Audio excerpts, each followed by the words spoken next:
अगर कोई आपसे कहे कि आने वाले 50 सालों में मध्य प्रदेश से मां नर्मदा विलुप्त हो जाएंगी, तो आप जरूर चौंकेंगे। लेकिन ये बात किसी सामान्य व्यक्ति ने नहीं, बल्कि दुनिया के एक बड़े रिसर्च इंस्टीट्यूट ने कहा है। जिस मध्य प्रदेश की जीवन रेखा मां नर्मदा को कहा जाता है, जिस प्रदेश में मां नर्मदा को सिर्फ एक नदी नहीं बल्कि मां के तौर पर पूजा जाता है, उस प्रदेश में आखिर ऐसा क्या हुआ कि वैज्ञानिक मां नर्मदा के विलुप्त होने का खतरा बता रहे हैं। नमस्कार, मैं सौरभ कुमार, आप देख रहे हैं आयुध। आज के वीडियो में विस्तार से बताते हैं क्या है पूरा मामला और क्यों चर्चाओं में है मां नर्मदा।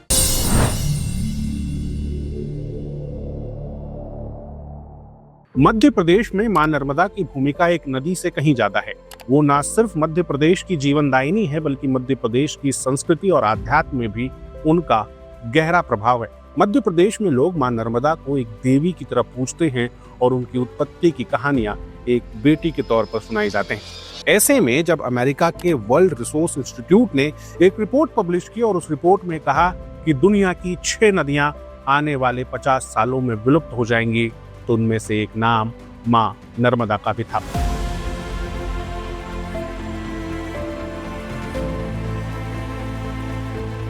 कभी भी आपको सुनने में आएगा कि जो पेरिनियल रिवर है नर्मदा, मध्य प्रदेश की जो 24 से अधिक जिलों में बहती है, वो किसी दिन भी सीजनल रिवर बदल जाएगी। माने केवल वो बरसात के समय बहा करेगी और धीरे धीरे बंद हो जाएगी।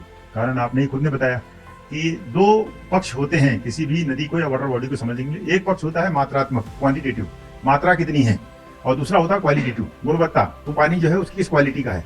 दोनों लिहाज से जो मध्य प्रदेश में वाटर बॉडीज हैं उनका हालत बहुत कम है। आखिर ऐसा क्यों हुआ? मां नर्मदा के बारे में पहले आपको विस्तार से बताते हैं। ये नदी है 1312 किलोमीटर बढ़ती है, अमरकंटक से निकलती है और भरूच में जाके समुद्र में समाती है। इस बीच में ज्यादातर रास्ता मध्य प्रदेश का ही है।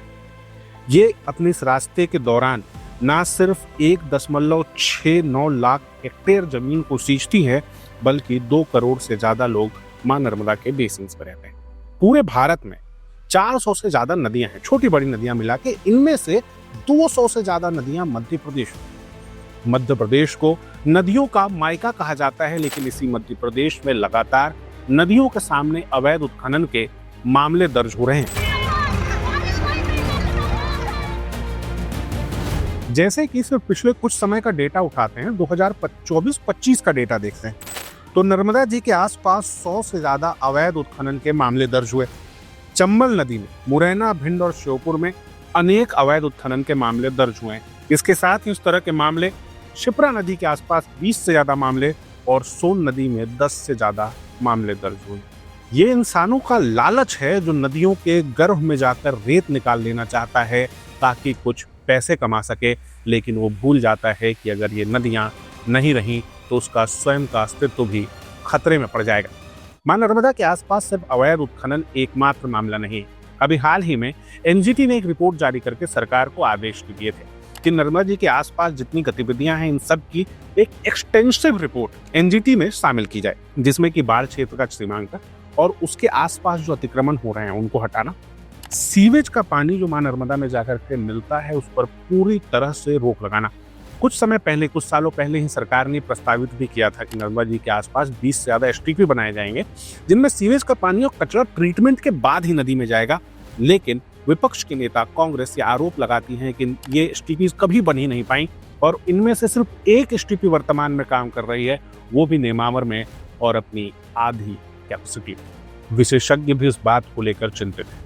पर्यावरणविद जो बातें कह रहे हैं वो डराने वाली है। बात सिर्फ मां नर्मदा की नहीं है। हम भोपाल में हैं, तो भोपाल की अगर बात करें तो भोपाल में पानी का सबसे बड़ा सोर्स बड़ा तालाब है।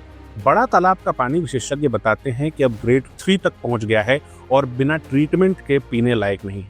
खुद बड़े तालाब का पानी जो है वो पीने लायक नहीं है, और बड़े तालाब का पानी पीने लायक नहीं तो फिर आप कहेंगे कैसे दिया जा रहा है।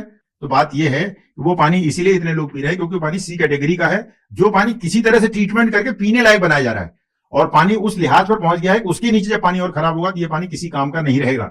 यानी वो पानी फिर कोई काम का नहीं रहेगा, पीने तो छोड़िए, अन्य काम का भी नहीं रहेगा। बड़े तालाब का पानी उस लिहाज उस बाउंड्री पर आ चुका है। 12 लाख आबादी पूरे भोपाल की उसको पीती है। जब 12 लाख आबादी पानी पीती है तो बहुत बड़ी संख्या होती है, लेकिन वो पानी भी पोर्टेबल नहीं है, सीधे पोर्टेबल पानी नहीं है, ना ए ग्रेड का है ना बी ग्रेड का है, तो सी ग्रेड का है। भोपाल के 1.5 लाख से ज्यादा लोग बड़ा तालाब का पानी पीते हैं। अब बड़ा तालाब का पानी पीने के लिए पहले उसका ट्रीटमेंट करना आवश्यक है, उसका फिल्ट्रेशन करना आवश्यक है। बड़े तालाब के आसपास लगातार हो रहे अतिक्रमण भी चर्चाओं में बने रहते हैं और इन सभी खबरों, इन सभी डर और इन सभी चुनौतियों के सामने मध्य प्रदेश की सरकार ने इंस्ट्रक्शंस दिए हैं कि अवैध उत्खनन करने वालों पर गंभीर कार्रवाई की जाए। पुलिस कई जगहों पर एक्शन में भी दिख रही है। मध्य प्रदेश के मंत्री प्रहलाद पटेल लगातार मां नर्मदा से जुड़ी बातें कहते मां नर्मदा की परिक्रमा करते हुए दिखते हैं और अभी हाल ही में मध्य प्रदेश की सरकार ने जल संवर्धन को लेकर एक बड़ा अभियान भी चलाया। लेकिन क्या इसका असर मां नर्मदा के संरक्षण तक पहुंच जाएगा, ये तो समय बताएगा। लेकिन हम अपनी भूमिका जरूर निभाएं और ये सुनिश्चित करें कि हमारी नदियां सुरक्षित रहें, साफ रहें और हमेशा कल कल बहती रहें। आपका बहुत बहुत धन्यवाद इस तरह के वीडियोस के लिए लगातार आयुक्त से जुड़े लगातार जुड़े रहने के लिए आयुक्त को सब्सक्राइब जरूर करें।